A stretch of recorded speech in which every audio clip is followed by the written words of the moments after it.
Video kali ini cara alami mengatasi biduran. Siapa nih yang kena biduran? Tips mania, kita saksikan. Atau biduran itu karakteristiknya selalu dalam arti ada bentol-bentol merah, kemudian ada penonjolan ya atau pembengkakan, dan juga ada rasa gatal. Nah, itu yang kita sebut namanya biduran. Nah, jadi apa yang perlu kita lakukan ketika kita itu punya masalah alergi atau mungkin urtikaria tadi yang sering terjadi itu?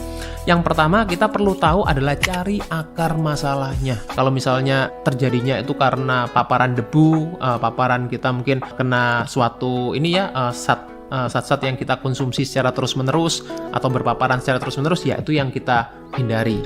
Ya, beberapa tes seperti sensitivitas makanan lakukan kita trial and error. Kayak seperti tadi saya katakan, mulai dari makanan-makanan yang rendah histamin dulu.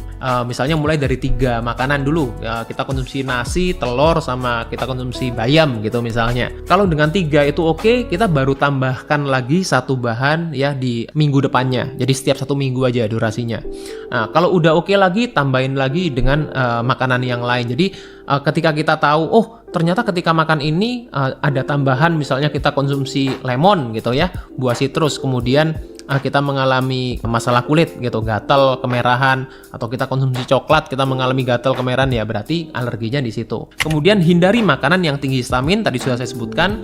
Kelola stres, itu penting sekali ya, karena stres itu juga seringkali menimbulkan masalah-masalah di kulit, bahkan bukan cuma urtikaria, bukan cuma biduran, tapi juga masalah-masalah lain di kulit. Kemudian perbaiki kesehatan pencernaan, ini yang paling penting untuk jangka panjang. Perbaiki kualitas tidur kita, karena itu juga meningkatkan imun. Ingat, yang namanya kita punya alergi itu adalah ketika imun kita kurang baik atau kurang seimbang. Makanya dengan kita perbaiki kualitas tidur, itu juga dampaknya akan besar terhadap kita punya yang namanya masalah-masalah kulit. Dan yang terakhir adalah kita bisa meningkatkan beberapa suplementasi yang natural seperti vitamin C yang kompleks, bukan vitamin C yang sintetis ya. Kemudian quercetin, bromelain ya, ini enzim yang seringkali terdapat di nanas, itu sekarang juga banyak suplementasi seperti itu. Kemudian teh jahe atau ginger tea itu juga bisa secara alami mengurangi produksi histamin dengan menghambat aktivitas sel emas di dalam tubuh kita. Jika info ini bermanfaat, silahkan subscribe, like, comment, and share. Thank you.